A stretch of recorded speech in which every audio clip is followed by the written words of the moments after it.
Investy Besties. Welcome back to the channel. If you are new here, welcome. And if you are a returning Investy Bestie, thank you so much for coming back. I do appreciate all of you guys being here. So we are on day 2 of our Vlogmas. And I wanted to title this day during this Vlogmas on Thursdays as Thankful Thursdays. And I want to use this opportunity on Thankful Thursdays to reflect on a struggle and also reflect on an achievement. And I wanted to share that with you guys because I think sometimes, especially with social media, we gloss over the journey sometimes. And a lot of the times when you see videos or posts or articles, it really doesn't give you the connection of what happened and how you overcame it. And I really want to make sure that on Thankful Thursdays that I really do that. So in terms of the struggle, reflecting on the struggle, I wanted to talk to you guys a little bit about being evicted or being close to being evicted. We were never evicted, but we have been close on several occasions, and I cannot tell you how scary that is, how much of a gut-wrenching feeling to see a note plastered on your door for everybody to see. I don't think they even slide it under the doors. They used to do that way back in the day.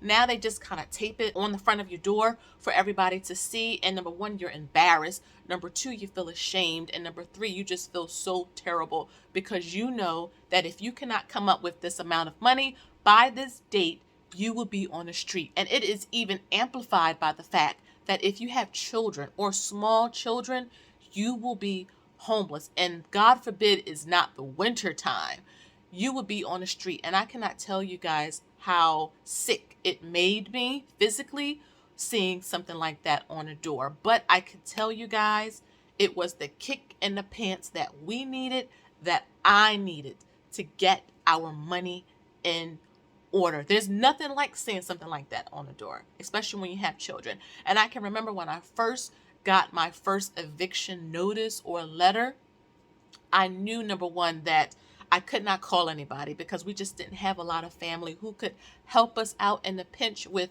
a couple of $1,000s. That's how much months we were behind. And then it also made me feel foolish because on paper, when we wrote out our income and we wrote out our bills, we could easily manage this rent payment. It wasn't like we got more than what we needed. On paper, we could afford the rent, but there were loopholes in our budget. We were constantly overspending, me specifically, constantly buying shoes, constantly buying clothes and purses, always eating out, stopping through somebody's drive-through because I just didn't feel like cooking. And there were times where I actually meal prepped, guys. I actually took the time, went to the store, bought the food, came home and made it, and still didn't eat it, throwing it all in the trash at the end of the week. These were the holes in our budget that contributed to the eviction notice. And once my mind kind of clicked and I saw the connection, it was like no looking back. That was the kick in the pants that we needed to get our money right. That was the kick in the pants I needed, because having a bunch of clothes and a bunch of shoes on the street didn't make a whole lot of sense. And we wanted to make sure that we became good stewards of the things that we were blessed and fortunate to have. There was no reason a couple making 6 figures should get an eviction notice.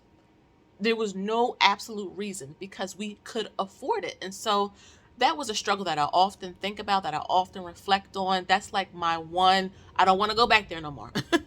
I don't want to go back there no more. Now, we want to have healthy relationships with money. You don't want to be so gung-ho on saving that you don't enjoy life. But I cannot tell you guys, if you never had that feeling, you don't want to have that feeling. And you guys, if you have had eviction notices or have been evicted, you know how that feels. And it is not a feeling you would wish even on your worst enemy. Okay, so that is a struggle we often reflect on, and thank God we were able to get ourselves together, get our money together, because that was literally a really bad point, not just in our lives but in our marriage, because we were very close at that point to separating, which really would not have helped much anyway. So let's reflect on an achievement, because it's also good to really acknowledge the good that we do with our money, with our finances, okay? No matter how small they may seem, no matter how large they may seem, always reflect on the good things that you do. Pat yourself on the back. You don't have to be, so prideful or haughty, but it's also important to acknowledge the good. And so I wanted to just acknowledge the fact that I've been consistent with these financial videos all year long. Not only because it requires me to stay transparent and accountable, but it helps a lot of you guys. And so I have to constantly come back at the end of the month and do my net worth update because I know some of y'all are going to be looking forward to. So it holds me to a higher standard. And I am just so happy that all year I've been faithful with. Now I still do have 1 month left, but I'm going to, complete December. But just all year being consistent with our finances, not really slacking off. I've had days where I overspent in certain areas, but at the end of the day, the budget was balanced and we made our investments and everything was peachy. But the consistency, you know what I'm always talking about with you guys, being consistent. And I know I say it a lot with investing, but it's so important to do the same thing just with your overall finances. And so I'm so happy. I mean, you can go back down the arsenal all year with the same network updates, the same portfolio updates, talking even about the $1 a day investing challenge.